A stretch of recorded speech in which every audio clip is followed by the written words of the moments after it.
On va maintenant voir comment utiliser Excel pour faire des opérations matricielles. Donc, ici, pour ne pas perdre de temps, j'ai déjà défini certaines matrices. C'est tout simplement des tableaux de nombres. Ici, ma matrice A qui a 3 lignes et 4 colonnes. Donc, premièrement, quand on travaille avec des matrices, ce qui est bien utile de faire, c'est de donner des noms à nos matrices. On veut les utiliser.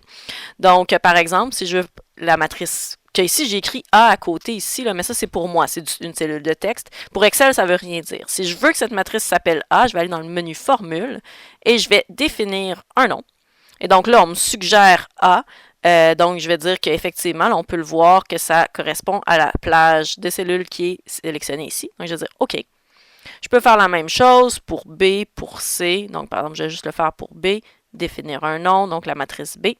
Parfait. Donc, mes matrices A et B, quand j'écris A, Excel sait que ça fait référence à cette matrice-là. Même chose pour B. Je ne le fais pas pour C, D et E. Donc, cependant, si je veux voir, si je me souviens plus des noms que j'ai donnés dans mon classeur, si j'ai fait beaucoup de calculs, je peux toujours cliquer sur Gestionnaire des noms. Et donc, on me dit là, le A, ça dit ici, c'est un peu dur à voir. Donc, ce que je peux faire, c'est faire ça ici comme ça. On me la met en surbrillance ici. Donc, je vois, OK, ça, c'est la matrice A. Je peux faire la même chose avec B, là, aller vérifier. Ah, ça fait référence à cette matrice-là.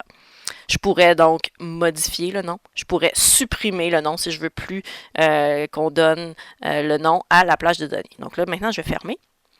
Donc, j'ai mis des claviers, là, c'est pas des super bonnes images, là. Mais donc, il y a une chose qui est importante quand je fais une opération matricielle. Donc, quand je fais juste un calcul avec Excel, on appuie sur Enter, le bon vieux Entrée, et ça nous fait le calcul.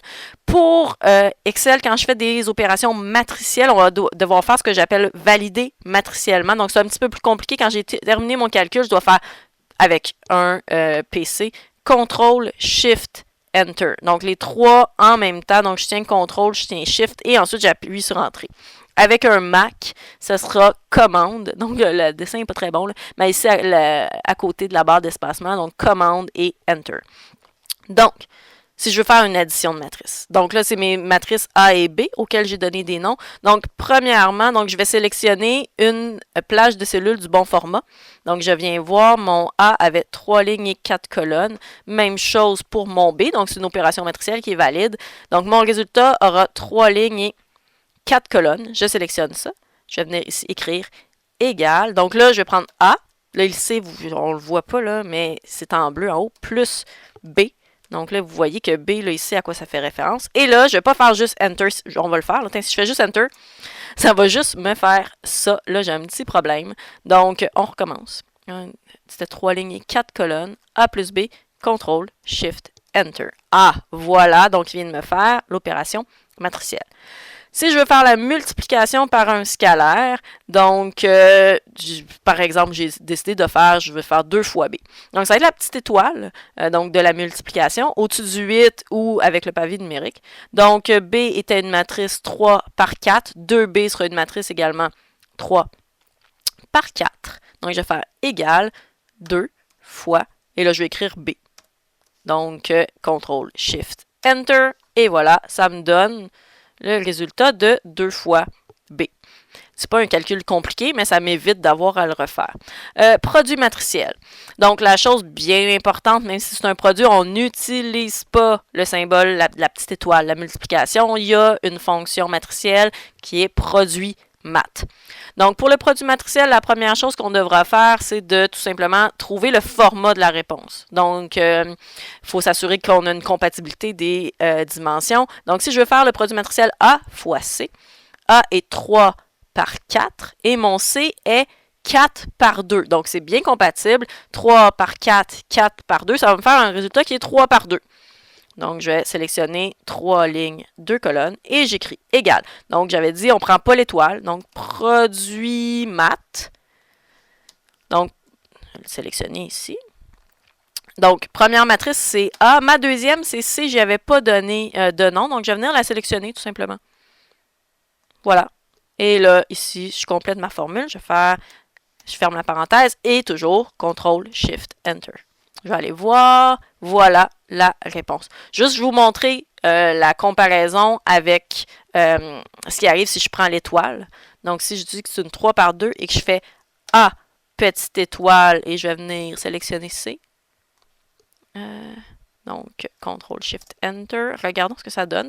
Il me calcule les choses, mais c'est pas du tout le produit matriciel. Donc, c'est bien important de ne pas utiliser l'étoile. Ça va vous calculer un résultat, mais ça n'a rien à voir.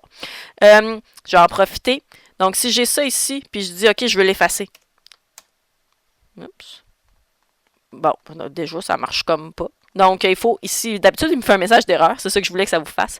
Mais donc, si jamais, donc là, vous voyez qu'on était bloqué, on vient appuyer ici sur le petit X qui est ici, il est gris, là, mais quand on met dessus, puis que ça s'applique, ça va devenir rouge. Donc, je pourrais le faire ici, là. Si j'essaye juste d'effacer ça, normalement, ça devrait me faire... Ça me fait pas le message d'erreur que ça me fait d'habitude. Bon, mais vous voyez que je suis comme complètement bloqué, on dirait, par exemple. Donc, vous voyez, j'ai ici, là, sur le petit X rouge pour dire annuler. Voilà. Donc, ça ici, là, j'en veux pas. Ce que je vais faire, c'est effacer le contenu. Donc, ne jamais prendre la petite étoile. Donc, on me demande ici, par exemple, si je veux faire DA. Donc, la matrice D est une 3 par 3. Et je veux multiplier avec A qui est une 3 par 4. C'est compatible. 3 par 3, 3 par 4. Ça va me faire une 3 par 4. Donc, 3 par 4. Étant paresseux, je trouve que c'est une maudite bonne idée de demander à Excel de le faire pour moi. Donc, je vais prendre d'abord la matrice D. Je mets... Donc, c'est un point-virgule qu'il y a entre les deux. Bien important. Point-virgule. Et A. Donc là, en fait, je l'ai nommé, mais je peux peut-être la sélectionner. Ça va revenir au même. Je ferme la parenthèse et je fais CTRL-SHIFT-ENTER. On va aller regarder. Il m'a calculé le résultat. Donc, je dis toujours CTRL-SHIFT-ENTER puisque moi, donc, j'ai un PC. Mais donc, si vous avez un Mac, c'est la même chose, mais c'est commande et Enter. Déterminant et inverse. Donc, pour une matrice carrée, évidemment, on va venir prendre, on va peu vouloir calculer les déterminants. Donc, par exemple, si c'est la matrice D, là, qui est bien une 3 par 3. Donc, je pourrais calculer son déterminant. Donc, je vais lui demander, donc, égal, la façon de demander, c'est détermat. Donc, vous pouvez commencer à taper déterminant, puis vous allez voir que ça va vous le suggérer. Déterminant, ça nous le dit. Donc, il faut dire déterminant de la matrice. Donc, je vais venir sélectionner le D. Si j'avais donné un nom, je pourrais juste écrire le nom. Ça, ce serait plus rapide. Donc, je n'ai pas besoin de faire CTRL-SHIFT-ENTER parce que le résultat n'est pas une matrice. Hein. Le déterminant, c'est juste un nombre. Donc, je fais juste Enter et c'est un -2. Vu que le déterminant de la matrice n'est pas 0, ma matrice est donc inversible. Je peux demander à Excel de calculer l'inverse. Hein. Ça va être beaucoup plus rapide. Donc, je vais mettre un égal. Donc, ma matrice D est 3 par 3. Mon inverse sera 3 par 3. Donc, vous voyez, comme j'avais oublié de le dire, mais j'ai commencé par sélectionner une plage de cellules du bon format, 3 par 3. Et donc, je mets égal et je vais écrire inverse. Là, dès que je commence, vous voyez que inverse mat. C'est exactement ça, inverse de la matrice. Donc, et de la matrice, je vais venir sélectionner ma matrice D. Donc, je ferme la parenthèse et je fais CTRL-SHIFT-ENTER. Et voici ma matrice. Transposition, toujours bien utile là, si on veut renverser les lignes et les colonnes. Donc, premièrement, on va sélectionner le bon format. Si je dis que je veux transposer A, A est une 3 par 4. Quand je vais transposer, ça va donner une 4 par 3. Donc, je sélectionne 1, 2, 3, 4 par 1, 2, 3. Et donc, je vais faire égal, transpose. Donc, et là, ce qui est pratique, c'est que je connais déjà, ma matrice est déjà nommée. Donc, transpose A, toujours CTRL-SHIFT-ENTER. C'est la matrice, mais qui est transposée. Donc, il faut faire attention aux petites remarques. Si on veut faire une opération qui est impossible, donc, par exemple, si je veux faire AD, donc, A est une 3 par 4 et je veux multiplier par D qui est une 3 par 3. Ce n'est pas compatible. Donc là, imaginons qu'on a une petite bulle au cerveau. On pense que c'est compatible. Il va falloir s'inventer une dimension. Là. Donc, j'ai une 3 par 4, je la multiplie par une 3 par 3. J'imagine que ça donne, quoi, une 3 par 4. Bon, c'est pas vrai, mais 1, 2, 3 par 4. 1, 2, 3, 4.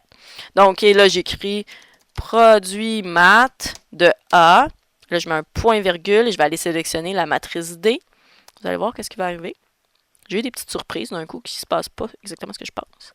CTRL-SHIFT-ENTER. Allons voir. Ben là, il est plus gentil qu'avant. En fait, avant, il faisait une partie, puis là, il ne sait carrément pas quoi faire. Donc, vous avez une erreur de valeur. Le type de données est incorrect, là, donc ça ne fit pas ensemble.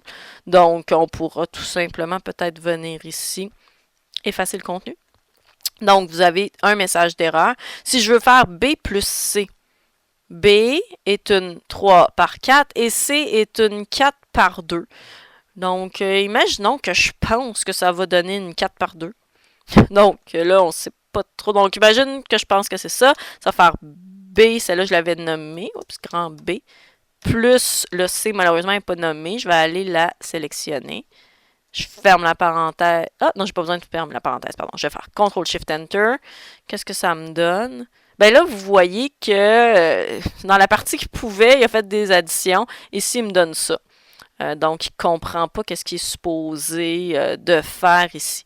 Donc, imaginons là, que je ne sais pas si là, il va me faire le message d'erreur que je pensais. Je veux juste effacer ça. Je me dis, OK, je veux juste garder ça. Il bloque. OK, avant, il faisait un message d'erreur. Là, il fait juste bloquer. Je ne peux plus cliquer nulle part. Donc, on se rappelle qu'on vient cliquer ici sur Annuler. Donc, là, je ne peux pas juste conserver ça. Je vais devoir venir effacer le contenu. Ça va arriver également, même si vous faites quelque chose qui est bon, mais que vous n'avez pas sélectionné le bon format. Imaginez que si j'aurais mis une colonne de trop, vous allez avoir là, ces petits NA ici là, qui vont s'afficher. Puis là, malheureusement, vous ne pouvez pas juste les effacer. Vous allez devoir effacer et recommencer. Donc là, ici, on avait des opérations impossibles. Imaginons que je veux calculer l'inverse de E. On va aller voir la matrice E. C'est une 3 par 3, mais regardez, j'ai mis deux lignes identiques. Donc, 1, 2, 3, 1, 2, 3. Donc, c'est une matrice de déterminant nul. Donc, c'est toujours bon à vérifier quand même avant même de faire notre calcul. Donc, le déterminant de notre matrice E, pas besoin. Donc, je fais juste entrer. C'est 0, mais imaginons que je ne vais pas vérifier ça, moi, et je veux calculer l'inverse de E. Inverse mat de la matrice E. J'aurais dû les nommer, hein, vous voyez que c'est plus long. Toujours remonter. Et donc, je fais CTRL-SHIFT-ENTER. Qu'est-ce que j'aurai?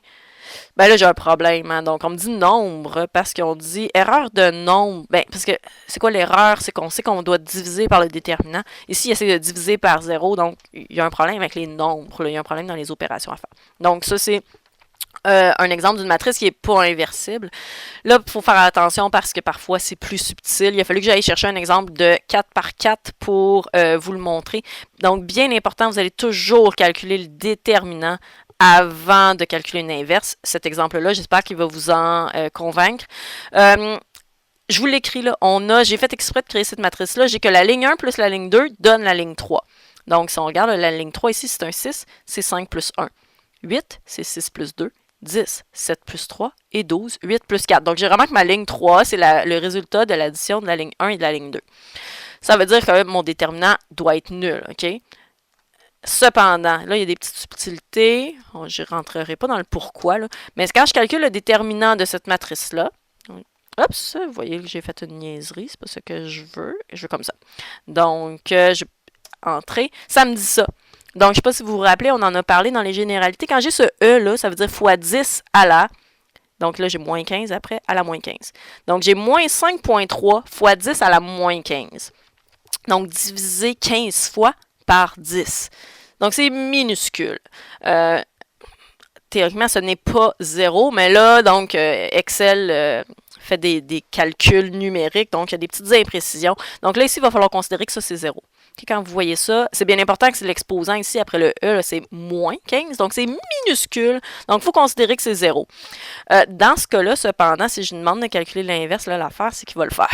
2, 3, 4. Donc, si j'ai une plage de 4 par 4 pour calculer l'inverse, et je lui demande de calculer l'inverse de la matrice, il va me donner quelque chose. CTRL-SHIFT-ENTER, voilà. Donc, des choses étranges qui peuvent vous donner, vous mettre la puce à l'oreille, mais cette matrice-là, ce n'est pas l'inverse de celle-là. Il y a un bug ici, là. Donc, il ne faut pas donner un sens à cette matrice-là. Donc, il ne faut pas l'utiliser pour calculer des solutions d'un système d'équations linéaires. Donc, bien important, vous calculez, avant d'inverser une matrice, vous calculez d'abord le déterminant. Soit ça donne 0, c'est clair qu'elle n'est pas inversible, et à ce moment-là, Excel va vous donner un message d'erreur si jamais vous essayez quand même de calculer l'inverse. Mais si ça vous donne quelque chose comme ça, vous devez l'interpréter comme un 0. Donc, bien important, et parce que Excel peut vous calculer l'inverse, puis là, vous allez pouvoir la multiplier, vous allez pouvoir l'additionner avec d'autres, mais elle n'a aucun sens, cette matrice-là. C'est à vous, être pensant, de le savoir.